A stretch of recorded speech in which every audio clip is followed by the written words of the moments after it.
that kind of goes well into this interesting state of gun policy in this election, because the very early polling, again, a lot of this polling that we're getting right now coming right after the RNC, right after the Trump assassination attempt, right after presidential switch on the Democratic ticket, is maybe not going to be the most reliable stuff. We might want to wait until things settle out a little bit, but we do have some indications on this. And it does line up with what we've been seeing. Biden has done very poorly on gun policy in particular. His approval ratings there have been lower throughout his entire presidency than even his overall rating, which wasn't great to begin with. And if you look at the most recent YouGov poll that asks about Trump versus Harris on guns, Trump actually is polling better. More people think he would handle the issue better. And yet at the same time, the Republicans and Trump have gone quiet on the issue. They're definitely de-emphasizing it. They may not be changing positions necessarily. They haven't articulated a change in policy, what they want to do, but they just haven't talked about it. It wasn't at the RNC. It's not in the platform. Trump didn't mention it in his acceptance speech. What do you make of this dichotomy here? Because we're seeing Democrats emphasize it, even though they're doing worse in the polling on the issue, and Republicans have gone quiet. I think that it is in large part the product of conservative successes on the Second Amendment for 30 years. I don't think that the invisible Second Amendment within the Republican National Convention platform is equivalent to, say, abortion, where Republicans are clearly running away from the issue because it hurts them. I think that it is a non-factor because it has, since the mid-1990s, largely been a rout politically, and the Democrats are left having to push the issue. I mean, if you look at the changes over the last 30 years, we've got 3 Supreme Court cases. One that affirms the individual right to keep and bear arms, one that applies that individual right to the states, and one that creates a usable test. Doesn't mean a perfect test, but a usable test for gun regulation. We have 9 constitutional carry states now. In 2001, there was 1. And there are 6 states that you and I wouldn't approve of on concealed carry, but they're all effectively a shall issue. The number of gun owners number of guns has increased enormously. I mean, to, what is it, 500 million of them as opposed to 170 million in 1990. The gun ownership is diversified.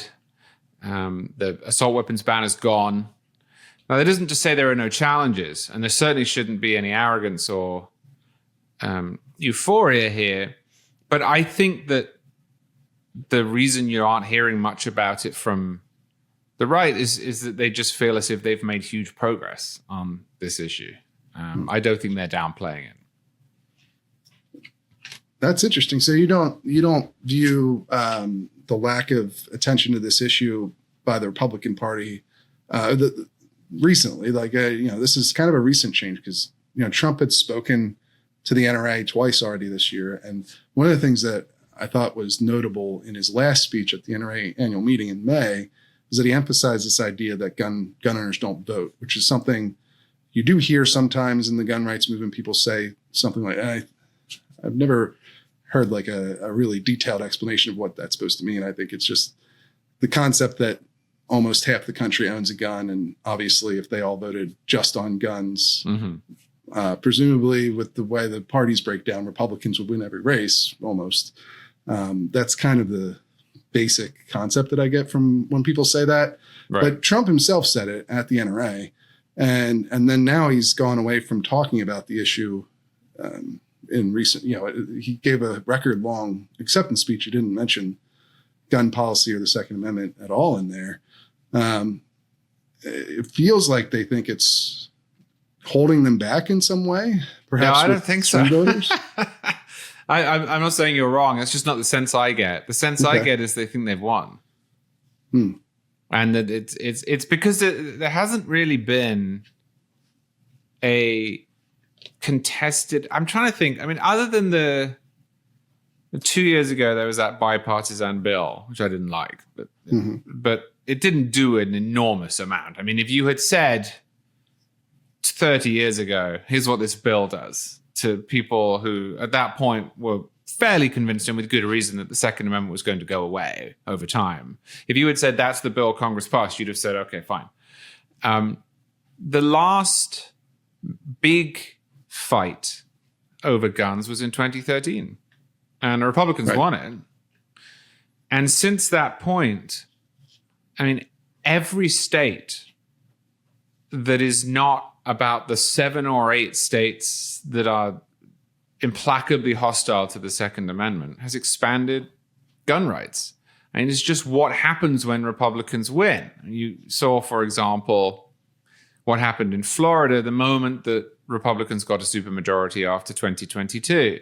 In Louisiana, Democratic Governor Bell Edwards was swapped out for a Republican. They passed constitutional carry and loosened some other gun restrictions. In Kentucky, although they have a Democratic governor, Andy Beshear, the state legislature passes whatever gun rights expansions it wants. He vetoes them, and then it overrides the veto. This is just what states have done, from Georgia to Nebraska to Idaho in the last few years. You can now drive essentially, 70, 80% of the country without having to have a permit to carry a firearm.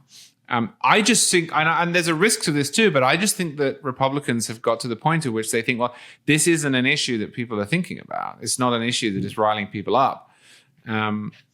Whether you're right that there are actually a whole bunch of people out there who should be voting but aren't because they're not being asked to is a really interesting question. But I think it's more likely this is overconfidence than it is embarrassment.